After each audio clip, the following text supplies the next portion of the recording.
বন্ধুরা, গোপী সুস্মিতা ব্লগের আরেকটা নতুন ভিডিওতে তোমাদের সবাইকে স্বাগত।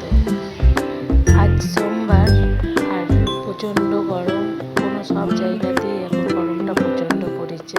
এই গরমের মধ্যে তরমুজ, শসা আর লিকুইড খাওয়াটা খুবই দরকার সেই জলের কমি পূরণ করার জন্য। আজ আমি বানাচ্ছি ছ্যাঁচড়া। রান্নাঘরে তো ঢুকতে একদমই ইচ্ছে করে না, কিন্তু আমরা সাদা সাপটা মধ্যবিত্ত মানুষ, তাই সাদা সাপটাভাবে বানিয়ে নিচ্ছি ছ্যাঁচড়া বা পাঁচমিশালি সবজি। প্রথমে বড়িগুলোকে ভেজে তুলে রেখে নিলাম, তারপরে তেলে একটু চিনি দিয়ে আলুগুলোকে ভালো করে ভেজে নিলাম। ডাঁটাগুলোকে একটু ভেজে নিলাম যাতে ডাঁটাটা একটু নরম হয়ে যায়। তারপরে সব সবজিগুলো দিয়ে দিচ্ছি। এই ছ্যাঁচড়াটা মাছ দিয়ে বানাবো না, যদিও নিরামিষ, পুরোপুরি নিরামিষ, আর খেতেও হয় খুব সুন্দর।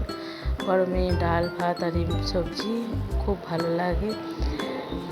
তারপর সব সবজিগুলোকে দিয়ে ভালো করে নেড়ে চেড়ে ঢাকা দিয়ে একটু ভাপিয়ে নেব।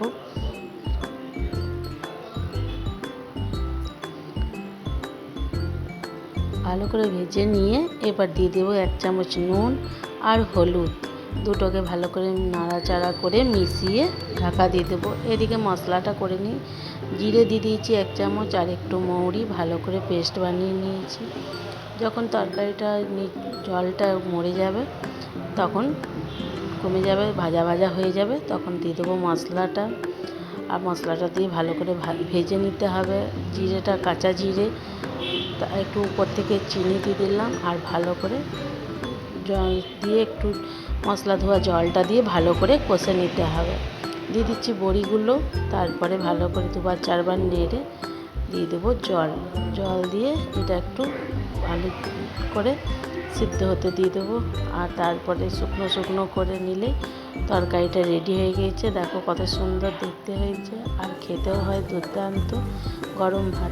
গরমের দিনে ভাতে একটা সবজি, ডাল ভাত, ভাজা খুব ভালো লাগে খেতে।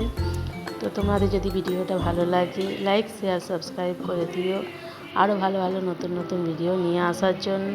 তবে আজকে এখানেই রাধে।